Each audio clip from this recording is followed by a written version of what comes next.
Assalamualaikum dan salam sejahtera. A'udzubillahi minasyaitonir rajim. Bismillahirrahmanirrahim. Innallaha ya'muru bil 'adli wal ihsan wa ita'i dzil qurba wa yanha 'anil fahsya'i wal munkari wal baghi ya'idzukum la'allakum tadhakkarun.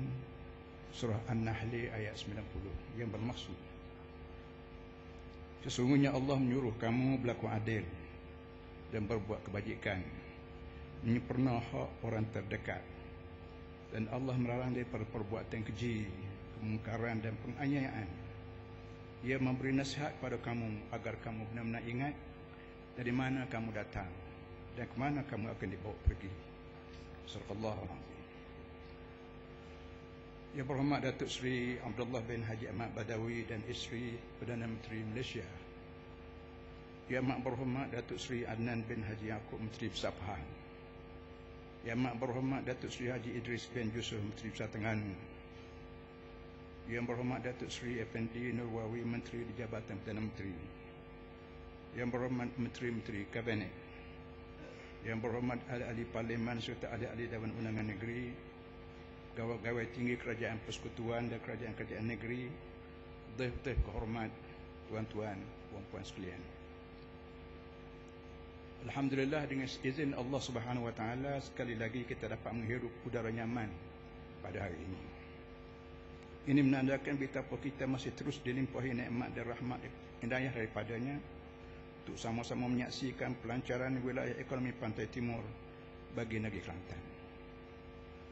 Sesungguhnya pelancaran ini boleh dijadikan titik tolak ujian keikhlasan kedua-dua belah pihak dalam berkongsi anugerah Allah Subhanahu Wa Taala yang dilimpahinya kepada kita semua, baik di Kelantan atau negara Malaysia pada amnya, yang sama-sama kita kasihi selama ini.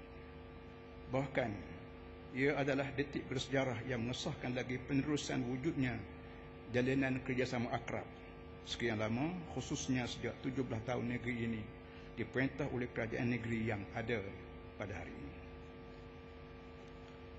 Tanpa pertukaran apa-apa, pilihan yang bakal dilancar dan dilaksanakan nanti tidak memerlukan apa-apa perubahan nakhoda. Kapal boleh berlayar dengan selamat, ia tidak berganjak, yakni memakmurkan bumi Allah dengan segala ikhtiar yang tidak menyalahi syariat ilahi. Dalam semangat ini, mewakili kerajaan dan rakyat di Kelantan, izinkan saya mengalu-alukan kedatangan Yang Amat Berhormat Perdana Menteri Malaysia, Yang Amat Berhormat Datuk Seri dan sidang hadirin yang dihormati sekalian. Ayat Quran yang baru saya baca tadi biasanya dibaca atas mimbar jemaat. Saya membacanya pada hari ini di atas mimbar masyarakat. Di rumah Allah kita menjadi imam dan makmum, manakala di luar rumah Allah kita disebut pemimpin dan rakyat. Orangnya masih sama. Khutbah dalam masjid menerangkan dasar-dasar Allah, manakala ucapan di luar masjid adalah untuk melaksanakan dasar-dasar Allah. Setelah 17 tahun saya diamanahkan untuk memimpin kerajaan Kelantan dengan dasar Al-Quran Karim sebagai kalam Allah, termasuk ayat yang saya baca sekejap tadi.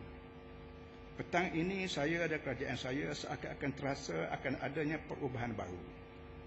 Saya sedang berada di sebuah pentas buat pertama kalinya dengan pemimpin negara.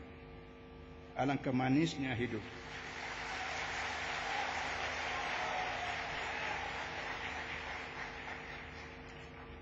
Alangkah manisnya hidup kiranya insan yang sengaja dicipta Allah dengan berlainan watak dan kerana ini boleh patuh pada ketetapan azali sejak Nabi Adam AS lagi, iaitu qulna bitu minha jami'a fa imma ya'tiyannakum minni huda faman tabi'a hudaya fala khaufun 'alaihim walahum yahzanun. Al-Baqarah ayat 36-38. Ia bermaksud kami berfirman pada Adam, turunlah kamu semua daripada syurga itu, kemudian jika datang petunjukku pada kamu, maka barang siapa yang mengikuti petunjukku, nescaya tidak ada kekhawatiran atas mereka dan tidak pula mereka bersedih hati.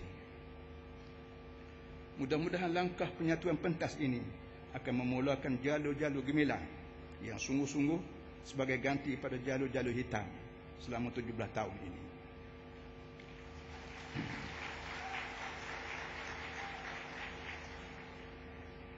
Saya sempat juga mengikuti senarai projek-projek raksasa yang ada terkandung dalam Pelan Induk yang disebut-sebut akan menelan perbelanjaan jumlah ringgit Malaysia 112 bilion ini. Antara lain, ia akan memuatkan sebuah universiti yang telah beberapa kali dilancarkan. Lebuh Raya Pantai Timur, JT di Tuk Bali, dan usaha untuk menaikkan taraf lapangan terbang Sultan Ismail Petra sebagai pusat penerbangan untuk rantau Asia Tenggara. Termasuklah keinginan yang kuat untuk memunculkan satu kelas perdagangan dan perindustrian Bumiputra. Alhamdulillah, semua cadangan ini telah lama dikenal pasti dan menjadi sebahagian daripada pelan jangka panjang pembangunan strategi negeri Kelantan yang telah kami dokumenkan dan tandatangani sejak 2 Mei tahun 2000. Kira-kira 7 tahun yang lalu. Bahkan memahami pembahagian dan pengkhususan bidang kuasa antara kerajaan persekutuan dan kerajaan negeri melalui 2 rancangan 5 tahun yang telah kita lalui. Projek-projek cadangan ini telah dikemukakan pentingannya untuk diberikan perhatian pusat dari masa ke semasa. Mungkin kerana kesuntukan kewangan, ia tidak diberikan perhatian. Kali ini kerajaan negeri wajib berterima kasih kepada kerajaan pusat kerana telah sudi mengiktiraf apa yang telah kami kenal pasti sebagai projek-projek mustahak selama ini. Akhirnya telah diberikan perhatian. Alhamdulillah.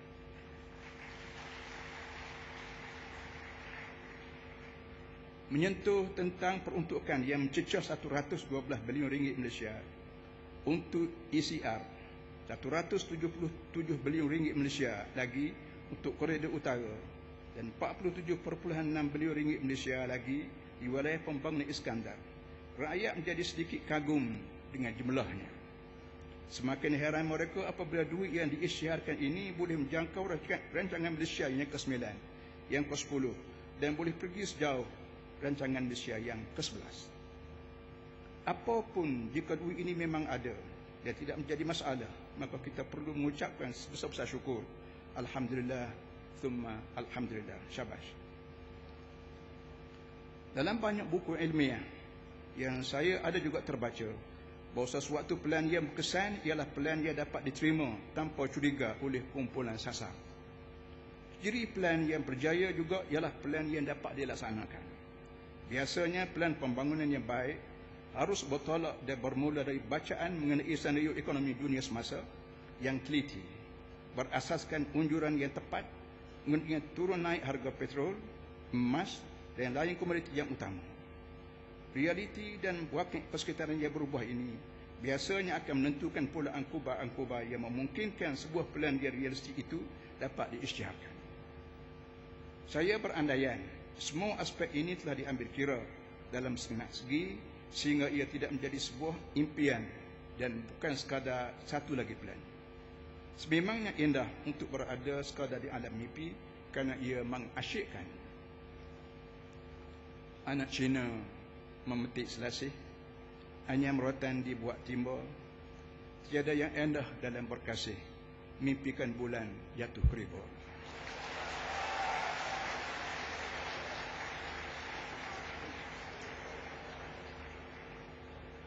Dalam banyak hal, yang mustahak ialah pelan yang dapat menghasilkan kenyataan.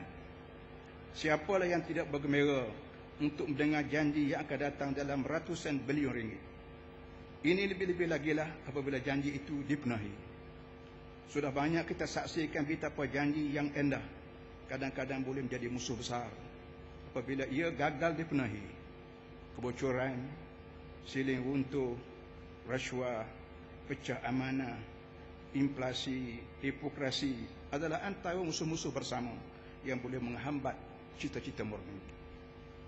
Yang amat berhormat Datuk Seri dan sidang hadirin sekalian, walaupun cadangan pendaratan gas dan minyak di pesisir pantai kita masih tidak diberi perhatian dalam ECER, saya masihlah memandang pentingannya sebagai suatu yang sifat mendesak. Pada kami, ia sepatutnya